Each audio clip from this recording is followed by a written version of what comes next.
Okay, so your law exam is just around the corner, and you're probably feeling a little overwhelmed, right? Well, you've come to the right place.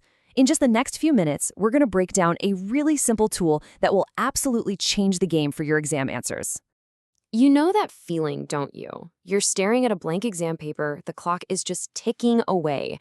You read the problem question and nothing. Your mind just goes completely blank.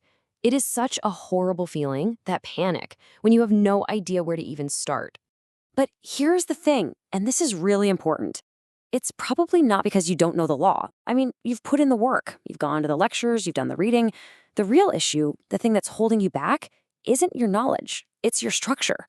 And that's something we can fix right now.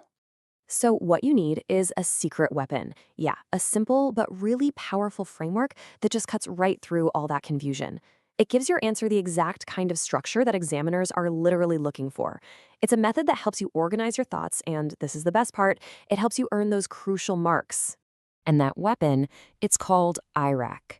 Now, don't worry, this isn't some crazy, complex legal theory you need to memorize, not at all. The best way to think about it is like a roadmap. It's just a simple, step-by-step tool for your thinking. It tells you what to write, and just as importantly, in what order. All right, so let's dive in. When you get right down to it, IRAC is just 4 simple steps. That's it. 4 steps you can apply to pretty much any legal problem question. It's all about taking one big, kind of scary question and breaking it down into 4 totally manageable parts. Okay, first up, I is for issue. This is where you just ask, what's the actual legal question here? Simple. Then we have R for rule. What does the law actually say about this? Next, and this one's a biggie, A for application. This is where you take that law and apply it to the specific facts in the problem. And finally, C for conclusion. What's the likely result? You just give a short, direct answer to the question you started with.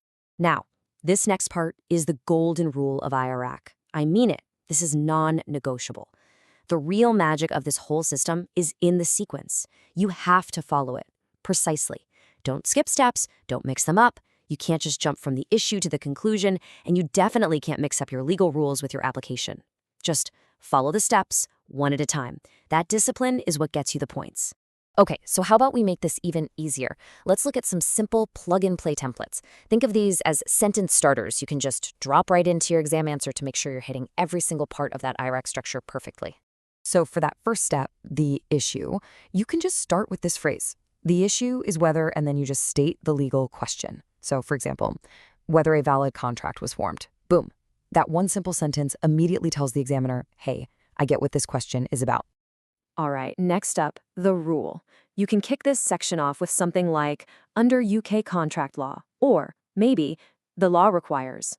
This is like a signpost for the examiner. It tells them, okay, now I'm stating the legal principles, and it keeps them totally separate from the facts of the case. Now for the application, you need a way to connect the law to the facts, right? A little bridge.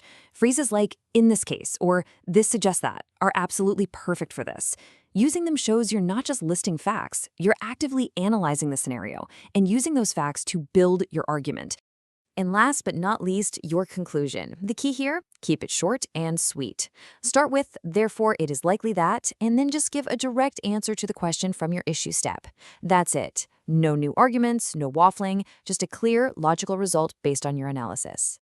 Okay, theory is one thing, but let's actually see this thing in action, right? Let's take a really simple example and watch how these steps build a perfect answer from the ground up. So here's our scenario. Super simple, a classic contract law problem. Alice emails Bob and says, I will sell you my textbook for 20 pounds. Bob emails back, I accept. So the big question is, do we have a contract? Okay, let's break this down together, step by step. First, the issue. We just grab our template. The issue is whether a valid contract was formed between Alice and Bob. See?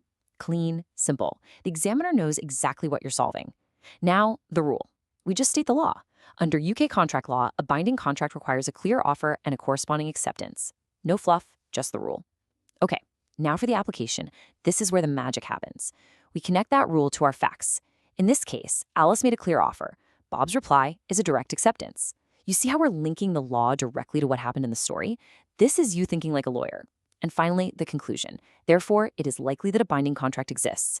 It's logical, It's easy to read, and you know what? It's really easy for an examiner to give you marks for it. So what's the big takeaway here? It's that clarity wins every time. Did you notice how short the sentences were? How clear the links were between each step? We didn't need to throw in a bunch of case names to get the points here. All we did was apply one basic principle, logically and clearly.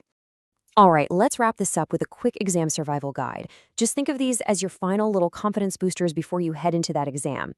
So what you're going to do is use a clear structure, just like IRAC. You're going to focus your energy on that application section, and you're going to keep your sentences short and to the point. What you are not going to do is mix up your facts and your law. You're not going to write one giant rambling paragraph. And please don't just copy and paste big chunks from your notes without any analysis. And look, please remember this because it is so important. IROC works even if you're feeling a bit shaky on the law. Seriously, examiners want to see clear, logical thinking. Just showing what you do know inside this structure can easily be the difference between a fail and a pass. And never forget, that application section, that's where you earn the big marks. So, I'm going to leave you with this one last thought. Your job in that exam hall isn't to write a perfect textbook.